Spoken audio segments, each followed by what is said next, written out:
Hello friends. तो एक और प्रैक्टिकल लर्निंग वीडियो में आप सभी लोगों का स्वागत है। काफ़ी दिनों के बाद मैं वीडियो बना रहा हूँ बिकॉज जॉब सिचुएशन ये वो सब ऐसा ही चल रहा है। तो आज मैं थोड़ा प्रैक्टिकल लर्निंग पे फोकस करूँगा जो प्रैक्टिकली मैंने ऑब्ज़र्व किया मार्केट में। बुकिश नॉलेज, बुक का नॉलेज तो ठीक है, वो भी काम आता है, वो भी जानना ज़रूरी है, बट जो प्रैक्टिकली दो चार पॉइंट जो मुझे थोड़ा सा हेल्पफुल लग रहा है, जो स्लाइड जो इम्प्रूवमेंट हो रहा है मेरे ट्रेडिंग में, वो मैं आप लोगों के साथ शेयर करता हूँ। आई होप आप लोगों को अच्छा लगेगा। हाँ, तो सबसे पहले फ्रेंड्स एक बहुत ही इम्पोर्टेंट चीज़ जो आप लोगों को सीखना ज़रूरी है कि एज ए रिटेलर, मैं खुद भी रिटेलर हूँ, खुद भी ट्राई कर रहा हूँ सीखने का ही, और मार्केट तो एक कंटिन्यूस लर्निंग प्रोसेस है।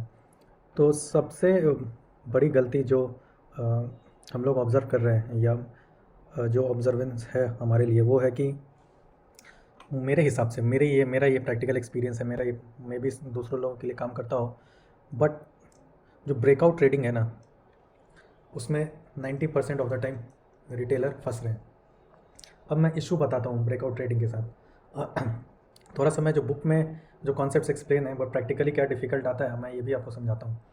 जैसे एक आइडियल सेटअप बुक में क्या है ब्रेकआउट ट्रेडिंग का, मार्केट ऐसे जा रहा है, यहाँ ब्रेकआउट हुआ, फिर यहाँ पर रिटेस्ट हुआ, फिर ब्रेकआउट हुआ, फिर बोला जाता है कि या तो आप यहाँ बाई करो, या आप इनिशियल लेवल पे बाई करो, या फिर रिटेस्ट पे बाई करो। ये तीन ऑप्शन है आपके पास।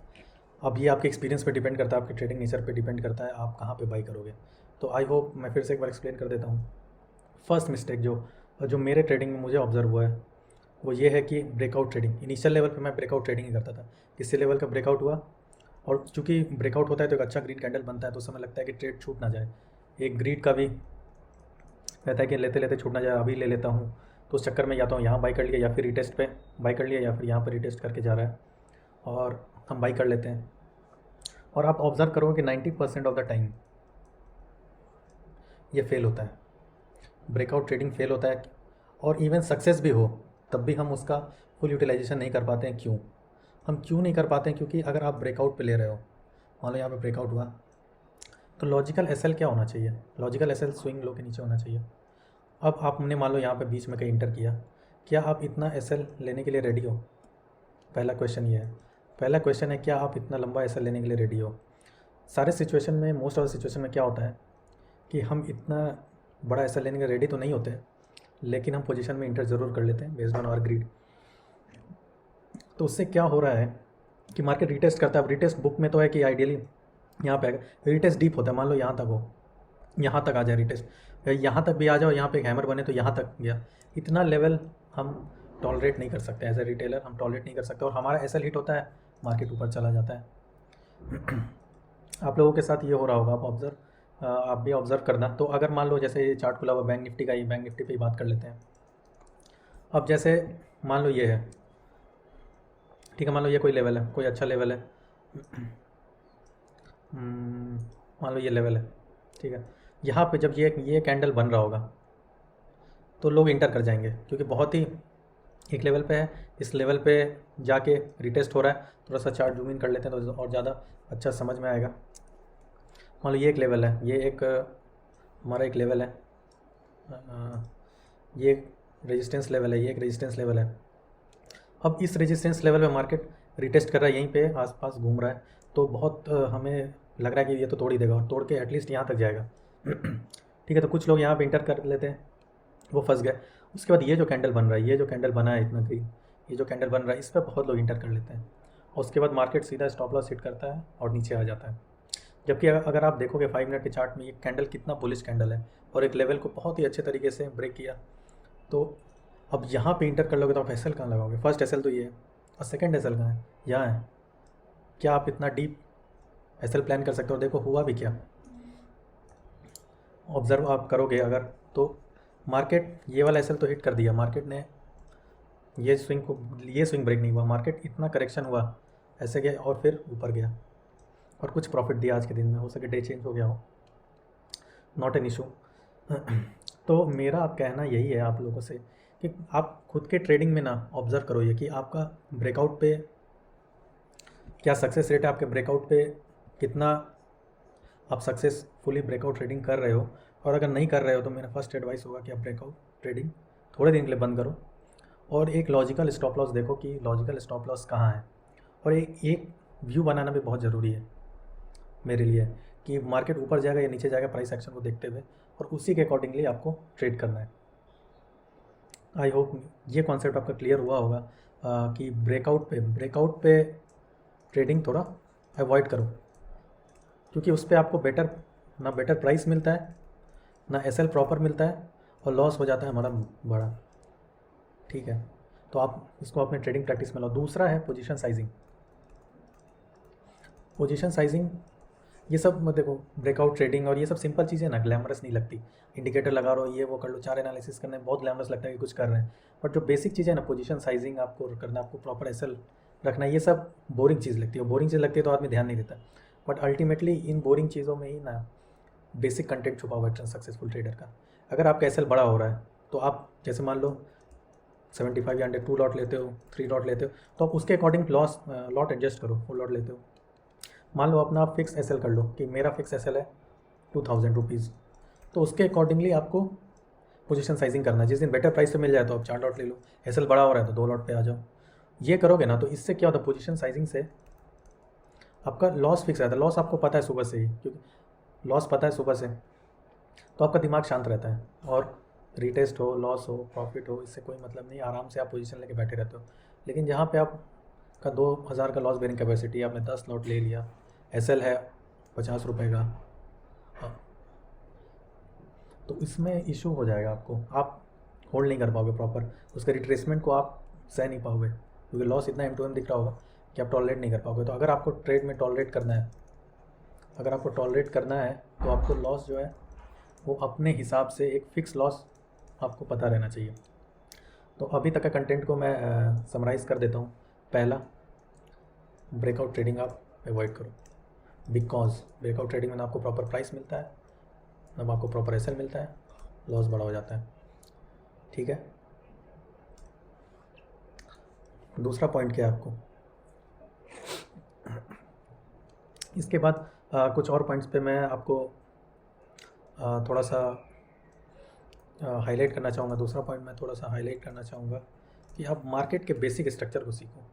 बेसिक स्ट्रक्चर, ट्रेंड लाइन या डेफिनेशन ऑफ ट्रेंड, आप ट्रेंड डाउन ट्रेंड इंडिकेटर, ये सब नहीं है। अगर आपसे कोई पूछे कि मार्केट का बेसिक क्या है, जिसमें मार्केट रन करता है, what is the basic feature, price भी बेसिक है, डिमांड एंड सप्लाई। ठीक है, और डिमांड एंड सप्लाई किसके लिए ज़रूरत है, जो बड़े प्लेयर हैं, जो इंस्टीट्यूशन हैं, उनको बाई करना है तो बड़े क्वांटिटी में बाई करेंगे, सेल करना है तो बड़े क्वांटिटी में सेल करेंगे। एज ए रिटेलर हम डिमांड एंड सप्लाई को अफेक्ट नहीं कर सकते। मान लो कि अगर यहाँ पे किसी इंस्टीट्यूशन को सेल करना है, तो किसको सेल करेगा यार, ये आप बेसिक लॉजिक समझो, किसको सेल करेगा, रिटेलर्स को। तो यहाँ पे क्या हो रहा है, यहाँ पे रिटेलर्स बाई कर रहे हैं और इंस्टीट्यूशन सेल कर रहे हैं, और मार्केट नीचे आ रहा है, रिटेलर हमेशा ट्रैप हो रहा है। देखो, मार्केट का सिंपल फंडा है, 90% लोग फेल करेंगे, 10% या इवन 5% लोग सक्सेसफुल करेंगे। तो रिटेलर्स को हमेशा ट्रैप्स में फंसाया जाता है और उनके एसएल को हिट किया जाता है। उसके बाद मार्केट उसी डायरेक्शन में जाता है जिसमें रिटेलर सोच रहा होता है। तो अब इस पर भी इसीलिए ब्रेकआउट ट्रेडिंग पे थोड़ा सा अवॉइड करना चाहिए, क्योंकि वहाँ पे मे बी वो फेक ब्रेकआउट किया होगा थोड़ा लिक्विडिटी बढ़ाने के लिए, ताकि किसी को अपना पोजीशन स्क्वायर ऑफ करना हो, किसी बड़े प्लेयर को। ठीक है, तो आप थोड़ा इस एस्पेक्ट पे भी ध्यान दो। और तीसरा है, जैसे आज का ट्रेड में थोड़ा सा हाईलाइट करता हूँ, ये हमेशा होता है। तीसरा बात आता है कि इंडिकेटर कौन सा यूज़ करें। देखो, है ना, इंडिकेटर पे भी बहुत क्वेश्चन आता है कि आप कोई सा भी इंडिकेटर लगा लो, कोई सा भी लगा लो, आप CPR लगा लो, आप मूविंग एवरेज लगा लो, आप बॉलिंजर बैंड लगा लो, आपको जो मैंने वो लगा लो, लेकिन फिर बस वही लगाओ। चार पाँच इंडिकेटर लगाने का कोई मतलब नहीं है। अगर आप पीवट पॉइंट लगा रहे हो तो पीवट पॉइंट लगा लो, CPR लगा लो, CPR लगा लो, मूविंग एवरेज लगा लो, मूविंग एवरेज लगा लो, EMA लगा रहे हो, EMA लगा लो, और उसको स्टडी करो और उसका बिहेवियर को समझने का ट्राई करो। अगर आप सब लगा लोगे तो इसका रिजल्ट आएगा 0। ये भी मेरा प्रैक्टिकल एक्सपीरियंस सही है। आप 50 इंडिकेटर लगा लो, क्योंकि आप इंटरडे में इंटरप्रेट नहीं कर पाओगे। आपको एक्चुअली मार्केट को इंटरप्रेट करना है, तो आपको जो समझ में आए। ज़रूरी नहीं है कि मैं बॉलिंजर बैंड यूज़ करूँ तो आपको भी समझ में आए या आपको सूट करे। मज़ा नहीं आ रहा बॉलिंजर बैंड में, मत करो यूज़। आप मूविंग एवरेज लगाओ, EMA लगाओ, नेकेड प्राइस पे बहुत लोग ट्रेड करते हैं, तो वो आपको ट्रेड कर करके ही समझ में आएगा, ऐसे नहीं समझ में आएगा। और जब तक आप इंडिकेटर यूज़ करके फेल नहीं होगे, तब तक आपको यकीन भी नहीं होगा कि ये इंडिकेटर मुझे सूट नहीं कर रहा है। तो अब लगा के देखो, एसएल हिट करो, ये नेचुरल प्रोसेस है, इससे ही आप दिमाग आएगा, ऐसे ही सब सीखते हैं। मैंने भी ऐसे ही सीखा है।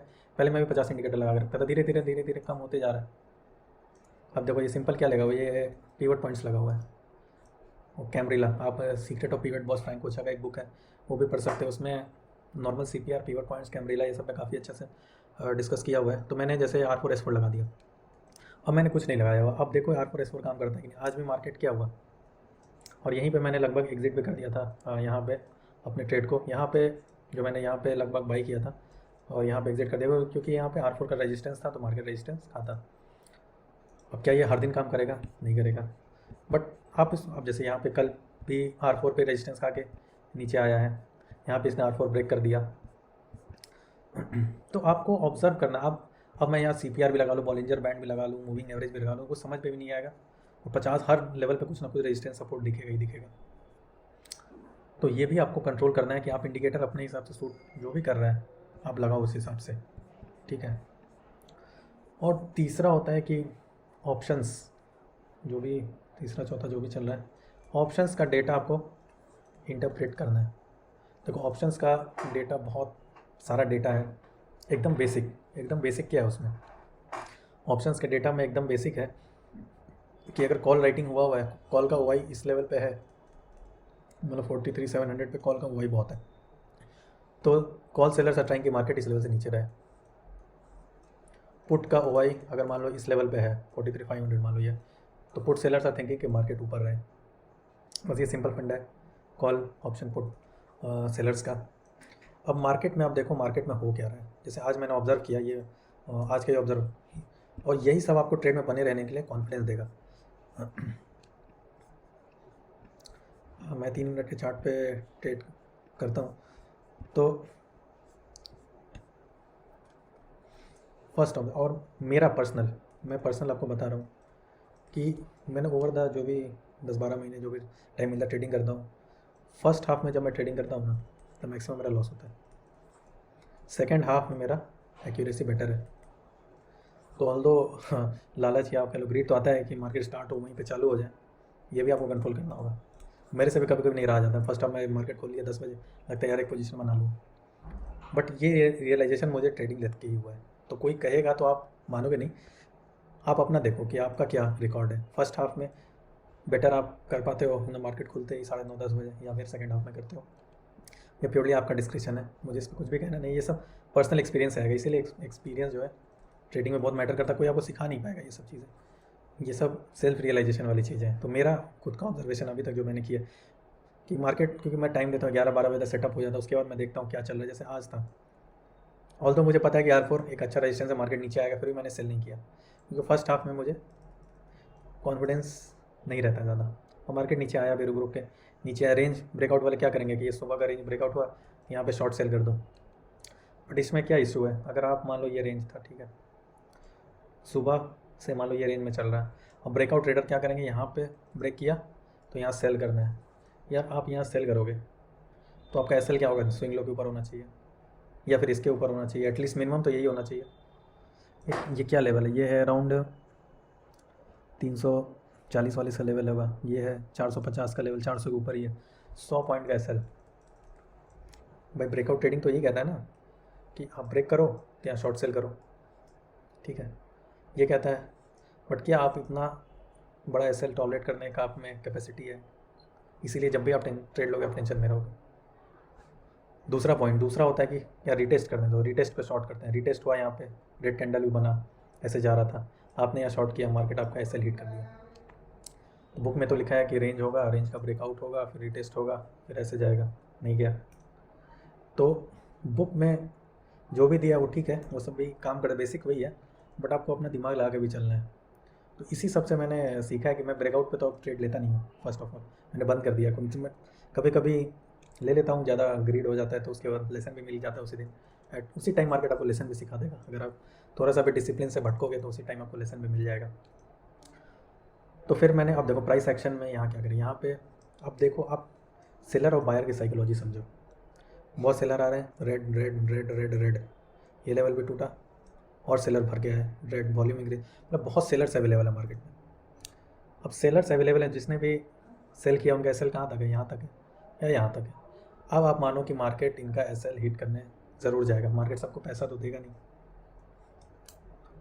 तो क्या हम इसी पे बाई कर लें? नहीं बाई करें। यहाँ पे अब क्या प्राइस एक्शन हो रहा है?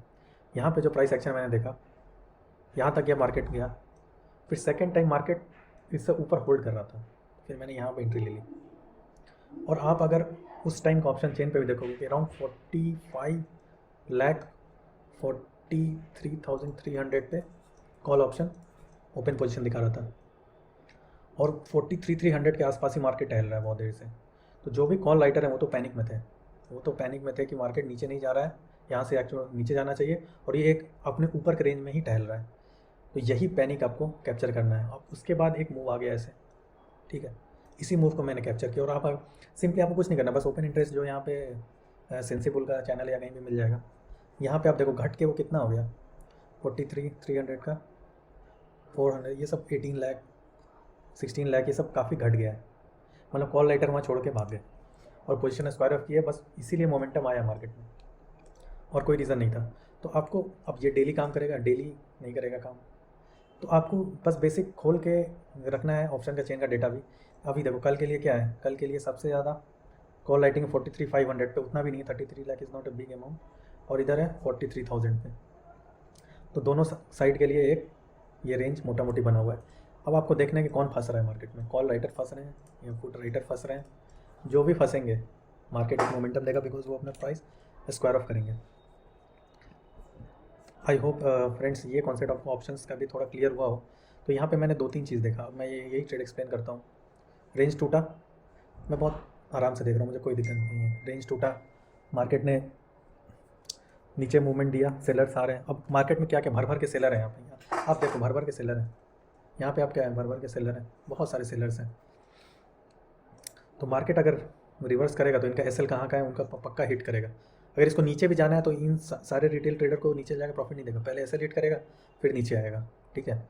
तो ये जो रीटेस्ट का स्टोरी होता है ना, ये जो ब्रेक होता है, मैंने इसके स्टोरी को थोड़ा चेंज किया है। ये रीटेस्ट वहाँ तक होगा जहाँ तक सेलर्स के एसएल होंगे, मतलब यहाँ तक एसएल है तो यहाँ पे होगा, ऐसा जाएगा। ये मेरा अपना खुद का इंटरप्रिटेशन है। उसके बाद अब ऑप्शंस का डेटा भी देखो, अगर वहाँ पे कॉल राइटिंग कम हो रही है, मतलब पोजीशन स्क्वायर ऑफ हो रहा है, मतलब ऊपर जाने की प्रोबेबिलिटी है, और ये आपको कॉन्फिडेंस देकर ट्रेड में बने रहने के लिए। यहाँ पे मैंने क्यों स्क्वायर ऑफ कर दिया, यहाँ पे इतना अच्छा मूवमेंट आ रहा था, लग रहा था ये R4 को भी ब्रेक कर देगा। 1 2 3 कैंडल तक मैं वेट भी किया था। ये थर्ड कैंडल जब बना फर्स्ट और इन्वर्टेड हैमर टाइप का बन गया, तो अब ग्रीड तो आ रहा था कि यार ब्रेक कर देगा तो ऊपर का रास्ता क्लियर है, तुरंत मिल जाएगा प्रॉफिट और बहुत ज़्यादा। लेकिन फिर लॉजिक क्या बोल रहा था, लॉजिक बोल रहा था कि R4 पे आ गया है, अब आज एक्सपायरी तो है नहीं, आज ही के दिन में सारा मूवमेंट एक्सपेक्ट करना मूर्खता की बात है। तो चलो एक कंसिडरेबल मूवमेंट मिल गया, एक अच्छा मूव कैप्चर किया। अब यहाँ पे स्क्वायर ऑफ कर देते हैं। इसके बाद अगर गया भी तो कोई बात नहीं है, मेरा प्रॉफिट भी अपना आप एक दिमाग में रख लो, एक लेवल दिमाग प्रॉफिट एक लेवल दिमाग में रखो कि वहाँ पे थोड़ा सा भी मोमेंटम ब्रेक दिख रहा है इन्वर्टेड हैमर, तो मैंने स्क्वायर ऑफ कर दिया। मे बी उसके बाद ऊपर चला जाता, गॉड नोज, कुछ भी हो सकता है। लेकिन एक अपना ग्रीड को कंट्रोल करो। एक और चीज़ मैं आपको बताऊँगा, एवरेजिंग कैसे करना है। मान लो यहाँ पे मैंने, मेरा व्यू है कि यहाँ पे देखते हुए मेरा व्यू हो गया कि अब मुझे बायस हो गया मेरा कि ऊपर जाएगा, ठीक है। अब मुझे अपना बायस चेंज नहीं करना है ना। कुछ पोजीशन मैंने यहाँ पे बाई कर लिया, यहाँ पे इस लेवल पे। उसके बाद जब ये आपको हैमर दिख रहा है, ये रेड कैंडल आया था, यहाँ तक आया था, तो मैंने एक लॉट और यहाँ ऐड कर लिया, तो मेरा एवरेज प्राइस भी कम हो गया। इस टाइप का आपको एवरेजिंग करना है। एसएल तो परमानेंट मेरा यही था ही, और थोड़ा नीचे आता तो मैं, क्योंकि मैं अभी सोचता हूँ 4 लॉट से ट्रेडिंग करूँ, 4 लॉट से मैक्सिमम मैंने सोच रखा अभी। तो मैं वेट कर रहा था कि अगर और नीचे आएगा तो मैं अभी एवरेजिंग करूँगा और मेरा टोटल एसएल इसी के नीचे होगा। तो इस टाइप से आपको एवरेजिंग करना है, आपको व्यू नहीं बदलना है बार बार। जैसे मान लो ये ऊपर गया तो अभी मैं कॉल साइड में था, एक रेड कैंडल यहाँ पे बन गया, अब जैसे यहीं पे था, मैं सोच रहा था ऊपर जाएगा, ये जब बना था तो रेड कैंडल था, तो अभी मैं बुलिश था, अब ये रेड कैंडल इतना बड़ा बन गया तो मैं सोचा बेरिश हो गया, अब सेल कर शॉर्ट कर देते हैं। ये गलती नहीं करना, स्टार्टिंग में मैंने बहुत गलती किया कि एक व्यू बना लिया, उसके बाद तुरंत व्यू चेंज कर लिया, रेड कैंडल बना वो व्यू चेंज, नहीं हम कॉल से निकला पुट में गया, पुट से निकला कॉल में गया, और ये विशियस सर्कल है, इसमें फंस गया तो आप फिर गोल गोल ही घूमते रहोगे और लॉस ही होना है। एक व्यू क्लियर होना चाहिए। एक और बात मैं आपको ऐड कर देता हूँ, quality over quantity. Quality trade लो, भले दिन में एक ही लो, क्वांटिटी नहीं कि 10 ट्रेड ले ली, हर लेवल पे ही सपोर्ट रेजिस्टेंस। आप अपना फिक्स करो, आप अपना डिसाइड करो कि मेरा ट्रेडिंग स्टाइल क्या है। मैं बस इंपॉर्टेंट लेवल मार के रखूँगा, PDH, PDL, प्रीवियस डे है प्रीवियस डे लो, और आज का 40 मिनट या 30 मिनट आई एन लो। बस इसी लेवल्स के अराउंड मुझे ट्रेड करना। आपको खुद को लिमिट करना होगा। मार्केट तो अनलिमिटेड है, हर लेवल पे किसी ना किसी इंडिकेटर का लेवल है। बॉलिंजर बैंड का लेवल होगा, ऊपर नीचे 20 EMA, EMA, SMA, कैमरीला, CPR, हर लेवल पे कुछ ना कुछ है। तो कितना लेवल देखते जाओगे आप? आपको कंट्रोल करना पड़ेगा कि मैं अगर करूँगा तो मैं PDH, PDL, कैमरीला लगा दिया, CPR लगा, जो आपको लगाना लगा, अब मैं फिर यही फॉलो करूँगा, अब मैं और कुछ और नहीं देखूँगा। तो इस टाइप से आपको ट्रेडिंग करना है। तो फ्रेंड्स, पहला कॉन्सेप्ट जो है ब्रेकआउट ट्रेडिंग, आप अवॉइड करो। दूसरा, आप पोजीशन साइजिंग अपना सही रखो। पोजीशन साइजिंग से क्या होता है कि आपको लॉस पहले ही पता रहता है कितना होगा, और उसी के अकॉर्डिंग आप एवरेजिंग करो। ऐसा नहीं है कि आप सारा क्वांटिटी लॉट एक ही साथ ले लो, थोड़ा और नीचे थोड़ा ले लिए, क्योंकि ऐसा जब तक हिट नहीं हो रहा तो थोड़ा एवरेज करके जितना क्वांटिटी हम सोच रखें उसके बाद एवरेजिंग करो। लेवल्स अपने फिक्स कर लो कि मैं क्या देखूंगा। PDH, PDL, कैमरीला, CPR, जो भी लगाना आप लगा के रखो, उसी पे आप प्रैक्टिस करते रहो। आप ट्रैप्स देखो, कहाँ पे ट्रैप्स बन रहे हैं, मार्केट में क्या अवेलेबल है, मार्केट उसके अगेंस्ट जाएगा 90% ऑफ द टाइम। मार्केट में सेलर अवेलेबल थे, अगेंस्ट चला गया। मार्केट में बायर अवेलेबल होंगे, मार्केट में बायर अवेलेबल होंगे, उनके अगेंस्ट चला जाएगा, क्योंकि लिक्विडिटी अगेंस्ट जाने में मिलता है। रिटेलर लिक्विडिटी देता है, और यहाँ क्या है, मार्केट में बायर्स अवेलेबल है, ब्रेकआउट हो रहा है इतना बढ़िया कैंडल से, मार्केट अगेंस्ट चला गया, क्योंकि लिक्विडिटी बायर है यहाँ पे, सब स्मार्ट पीपल सेल करके निकल गए। तो इस तरह से मार्केट को थोड़ा अंडरस्टैंड करो। अब मैं ये नहीं कहूँगा कि मुझे भी कंप्लीट अंडरस्टैंडिंग हो गया है मार्केट का, बट ये मेरा ऑब्जर्वेशन है। आप भी ऑब्ज़र्व करो और सीखते रहो। और किस टॉपिक पे आपको वीडियो चाहिए, इसमें तो बहुत सारे पॉइंट्स मैंने कवर कर लिए हैं। अगर और किसी पॉइंट पे ज़्यादा एक्सप्लेनेशन चाहिए तो आप कमेंट सेक्शन में कमेंट करो। आई होप फ्रेंड्स ये वीडियो प्रैक्टिकल लर्निंग वाली आपको अच्छी लगी होगी, और काफ़ी लंबा वीडियो हो गया है बिकॉज बताने को बहुत कुछ है। सो फ्रेंड्स, यहीं पे वीडियो को एंड करते हैं हम, और सभी भाई लोग को happy new year. Thank you.